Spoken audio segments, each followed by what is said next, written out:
पुजारी जी मेरा हाथ पकड़कर कमरे में ले गए और कहने लगे, प्लीज़ आज तुम मेरी पत्नी की कमी को पूरा कर दो। मुझे उसकी बहुत याद आ रही है।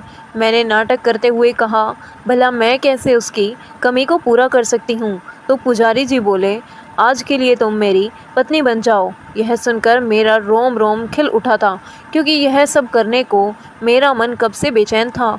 और फिर पुजारी था भी ज़्यादा उम्र का और मुझे भी ज़्यादा उम्र के मर्द बहुत पसंद थे। फिर पुजारी ने मेरे साथ, मेरा नाम नैना है और मैं अहमदाबाद की रहने वाली हूँ। यह उस समय की बात है जब मेरी उम्र सिर्फ 22 साल की थी। दिखने में मैं काफ़ी खूबसूरत थी और खुले मिजाज की भी। ज़्यादा उम्र वाले मर्दों से दोस्ती करने का मुझे बहुत शौक़ था। मुझे कम उम्र के लड़के कभी पसंद ही नहीं आते थे। यूँ तो गली के लड़के मेरे आगे पीछे घूमते थे, मुझे पटाने की हर मुमकिन कोशिश करते, लेकिन मैं कभी उन्हें घास नहीं डालती थी। मेरा मन हमेशा अधेड़ उम्र के मर्दों को देखकर मचलने लगता था। मेरे घर से कुछ ही दूरी पर एक छोटा सा मंदिर था। मंदिर में नया पुजारी आया हुआ था। वह अपने आप को बाल ब्रह्मचारी कहता था। उसकी उम्र करीबन 45 साल की थी। दिखने में मसावला था, मगर शरीर उसका बहुत कसा हुआ था। मैं हफ्ते में 4-5 बार मंदिर जाया करती थी। मंदिर में वह मुझे घूर कर शरारती नज़रों से देखा करता था। मुझे उसकी नीयत पर शक होने लगा था, मगर मन ही मन मुझे अच्छा भी लगता था, क्योंकि उसका बदन बहुत ही ज़्यादा कसा हुआ था, जो देखने में काफ़ी आकर्षित लगता था। एक दिन मैं बहुत ही सुबह ही मंदिर पहुंच गई थी। वहां पहुंचने पर देखा कि पुजारी नहा रहा है। वह मेरी तरफ देखकर मुस्कुरा दिया और रुकने के लिए इशारा किया। वह खुले में नल के नीचे नहा रहा था। उसका कसा हुआ बदन बहुत अच्छा लग रहा था। उसने पतली सफ़ेद धोती पहन रखी थी। मैं तिरछी नज़र से उसे देख ही रही थी। शायद उसे पता चल गया कि मैं उसे देख रही हूँ। गीली धोती होने की वजह से उसका पूरा वजूद साफ नज़र आ रहा था। मेरी नज़र तो उसके हटने का नाम ही नहीं ले रही थी। वह अब कपड़े बदलने लगा। कपड़े बदलकर वह मेरे पास आ गया और बोला, अब तुम्हें पूजा कराता हूँ। पूजा के बाद उसने मेरी पूजा की थाली में चुपचाप एक पर्ची डाल दी, जिसमें डालते हुए देख चुकी थी, लेकिन मैंने उसको ऐसा दिखाया जैसे मुझे कुछ पता ही नहीं। मैं रास्ते में वह पर्ची खोलकर देखी तो उसमें लिखा हुआ था, तुम बहुत ही ज़्यादा सुंदर हो। यह पढ़कर मेरा रोम रोम खिल उठा था। खूबसूरत तो मैं थी, लेकिन ना जाने क्यों उसकी तारीफ़ से मेरा दिल अंदर से मचल उठा था। मैं चुपचाप अपने घर पर आ गई और अपने घर के कामों में लग गई। फिर रात को मैंने खाना खाया और खाना खाकर सो गई। अभी मुझे सोए हुए थोड़ी ही देर हुई थी कि मैंने सपने में देखा कि पुजारी मेरे साथ बहुत ही ज़्यादा शरारती हरकतें कर रहा है और उसकी यह हरकतें मुझे बहुत अच्छी लग रही हैं।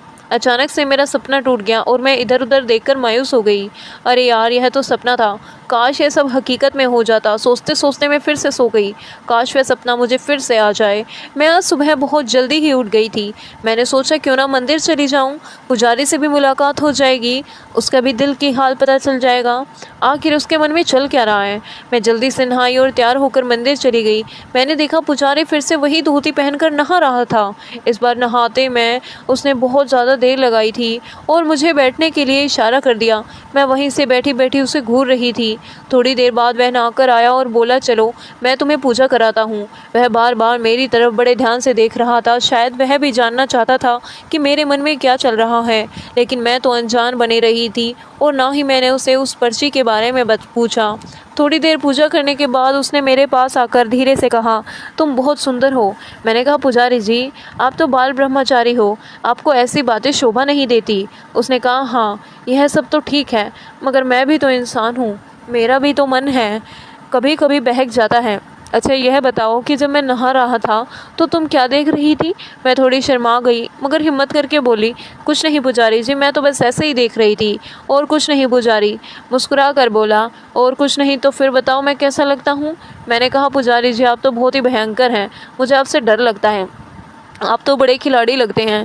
इस पर वह बोला, अरे चलो ना थोड़ी देर बातें करते हैं, यहाँ भी कोई नहीं है। मैंने हाँ में सिर हिलाया और हम दोनों बैठ गए।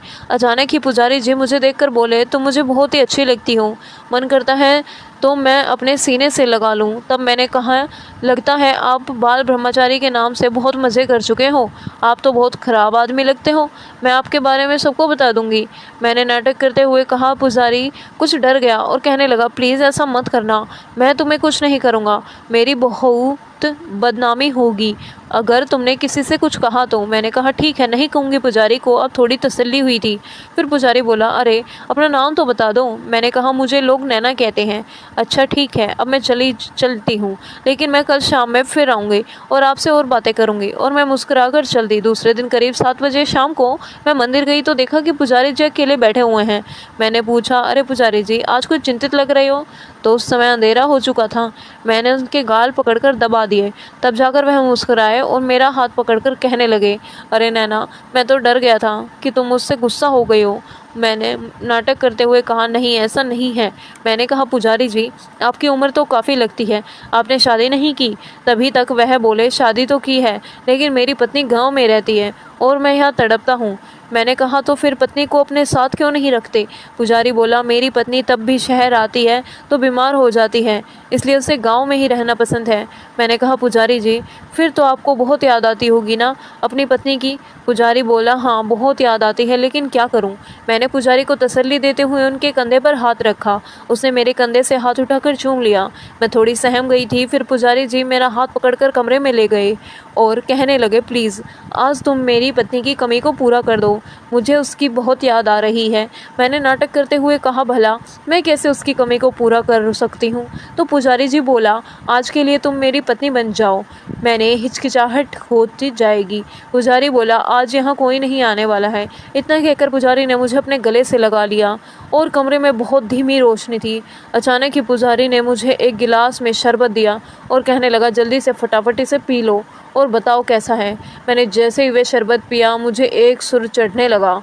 मैंने कहा, आप पहले यह बताओ कि आप कितनी लड़कियों को बीवी बना चुके हो? पुजारी जी बोले, अरे नैना, बस तुम दूसरी हो। इससे पहले एक 40-45 साल की औरत के साथ मस्ती की थी, वह विधवा थी। मैंने कहा, ओह पुजारी जी, मैं तो कुंवारी हूँ। इतना कहकर मैं थोड़े नखरे दिखाने लगी, लेकिन धीरे धीरे मेरे जज्बात भी पिघलने लगे और कब मैंने अपना तन मन उन्हें सौंप दिया मुझे पता ही नहीं चला। जब होश आया तो बहुत